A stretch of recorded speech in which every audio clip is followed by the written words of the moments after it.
ఏదో ఒక యాడ్ షూట్‌కి నాకసలు పెద్ద యాడ్స్ అంటే పెద్ద ఇంట్రెస్ట్ ఉండదు సార్. అంటే నాకు అంత మజా రాదు యాడ్స్ చేస్తుంటే. బట్ చేయాలి. బట్ బట్ ఆ టైంలో పాకెట్ మనీ కోసం సరే అని. ఆ టైంలో ఆహ్, ఏదో సంక్రాంతి కింద మా ఫ్రెండ్ వెయిట్ చేస్తుండు. "అరే! పతంగులు ఎగురుదాం రా" అంటే నేను మా కాస్టింగ్ మేనేజర్ నుంచి ఫాస్ట్ పంపు ఆడిషన్ అంటే సరే అని చెప్పి ఇట్లా ఒక వీడియో ఇట్లా ర్యాండమ్‌గా షూట్ చేసేసి స్టార్టింగ్, ఎండింగ్ కట్ చేయకుండా పంపించేసిన. అయితే అక్కడికెళ్ళినాం, పతంగులు ఎగరేస్తున్నాం. మెసేజ్ వచ్చింది, "అరే! యూ గాట్ షార్ట్ లిస్టెడ్, బాంబేకి రావాలని" చెప్పి. ఆ! బాంబేకి రావాలి. దెన్ బాంబేకెళ్తే ఆ ఎయిర్‌పోర్ట్‌ల నేను ఇట్లా బోర్డింగ్‌కి వెళ్తుంటే నన్ను ఇట్లా ఒక మనిషి ట్యాప్ చేసి ఆహ్, "ఏ మేల్ అబ్బాయి" అన్నాడు. హ్మ్.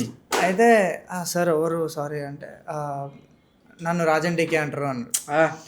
అంటే ఆయన అన్నాడు. నేనేమో ఆయనకు పెద్ద ఫ్యాన్ అప్పటికి. నేను మా అక్క ఫుల్ డిస్కస్ చేస్తాం ఫ్యామిలీ మ్యాన్ ఇది అని చెప్పి.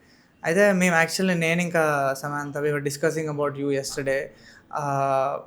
నిన్ననే మాట్లాడుతున్నాం, మేము ఒక సినిమా ఇద్దాం అనుకున్నాం తెలుగులో. మనం ఇక్కడ ఎయిర్‌పోర్ట్‌లో కలిసినామంటే I think it's a sign.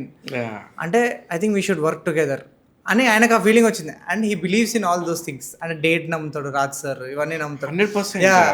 And ఇక్కడ కలిసినామంటే అంటే అది ఆబ్వియస్లీ నన్ను ఆడిషన్ చేద్దాం అనుకున్నారు. బట్ వాళ్ళ ఫీలింగ్ ఇంకా స్ట్రాంగ్ అయితది కదా! దట్ రాండమ్ ఎయిర్‌పోర్ట్‌లో కలవడం ఏంది ఒక మనిషి. So that's how it happened.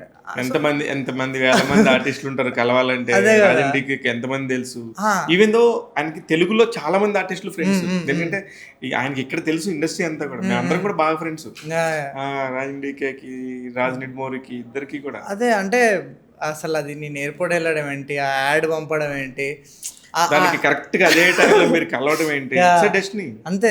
And ఆ యాడ్ ఆహ్, నా మేనేజర్‌కి నేను ఇప్పటికి మెసేజ్ చేస్తా. మీ వల్లనే నాకు శుభం వచ్చింది ఆయన కలిసినప్పుడల్లా. బట్ అది క్రేజీ సార్. నేను అదే స్టేజ్ మీద అదే అన్నా.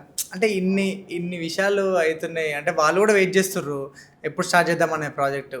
నేను ఆన్ బోర్డ్ అయినా జస్ట్ 2-3 మంత్స్‌లో ప్రీ ప్రొడక్షన్ స్టార్ట్ అయిపోయి సినిమా ఫాస్ట్ వాళ్ళ ప్రాసెస్ స్టార్ట్ అయిపోయింది. అవును. I think I definitely believe sir. Manifest చేయాలి. మనం ఒకటి అనుకోవాలి గోల్. ఇట్లా ఇక్కడికెళ్ళాలి ఈ డైరెక్షన్‌లో అంటే అట్లా ఆలోచించినప్పుడు ఐ థింక్ యూనివర్స్ మొత్తం వచ్చి నీకు హెల్ప్ చేస్తదని ఫీలింగ్ వస్తది. డెఫినెట్‌గా నాకు ఇది కావాలని నువ్వు బలంగా ఎక్కడో కోరుకున్నావు. అంతే. సంథింగ్ యూట్యూబ్స్‌లో చేసినప్పుడో, అంతే. లేకపోతే షార్ట్ ఫిల్మ్స్ చేస్తున్నప్పుడో, లేకపోతే అంటే నాకు అనిపించేది సార్ ఎందుకో అంటే ఫ్యామిలీ మ్యాన్ చూసినప్పుడు, లేకపోతే guns and Gulaabs are Farzi ఇట్లాంటివి చూసినప్పుడు వీళ్ళ film making style I feel like నేను వీళ్ళ వరల్డ్‌లో ఫిట్ అయితా. హ్మ్. అంటే వీళ్ళు చేసే సినిమాలల్ల నేను కాంట్రిబ్యూట్ చేయగలుగుతా. ఐ ఫీల్ లైక్ నా మీటర్‌లోనే ఉంటారు వీళ్ళు అనే ఫీలింగ్ ఉండేది నాకెప్పుడు స్ట్రాంగ్‌గా.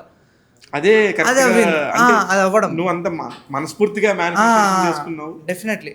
అయింది. And also Samantha ma'am ma'am మాట్లాడే మాటలు గానీ, ఇంటర్వ్యూస్ అవన్నీ చూస్తుంటే I felt like some day or the other if we meet మేము మంచి వైబ్ అయితాం అనే ఒక ఫీలింగ్ వచ్చేది నాకెందుకో.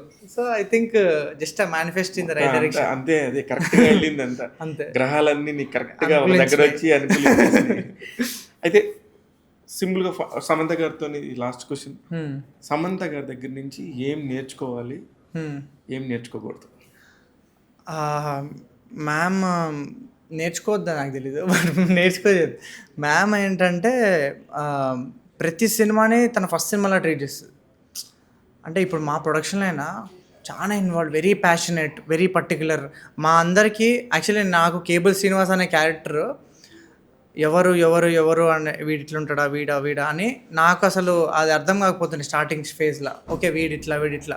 కానీ మ్యామ్ మాతోని ఒక వర్క్‌షాప్ చేసినప్పుడు నాకు ఒక మీటర్ పట్టేసుకున్నా. అప్పుడు కేబుల్ శ్రీనివాస్ ఎవరో నాకు తెలిసింది.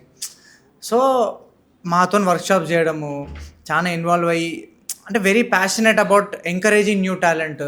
సో, ఐ థింక్ మ్యామ్‌కి ఆ థాట్ రావడము వల్ల మేమందరం ఇక్కడ కూర్చొని అందరం మేమెందుకు ఇప్పుడు ఈరోజు సంగీతంలో శాలిని మంచి క్యారెక్టర్ చేస్తుంది.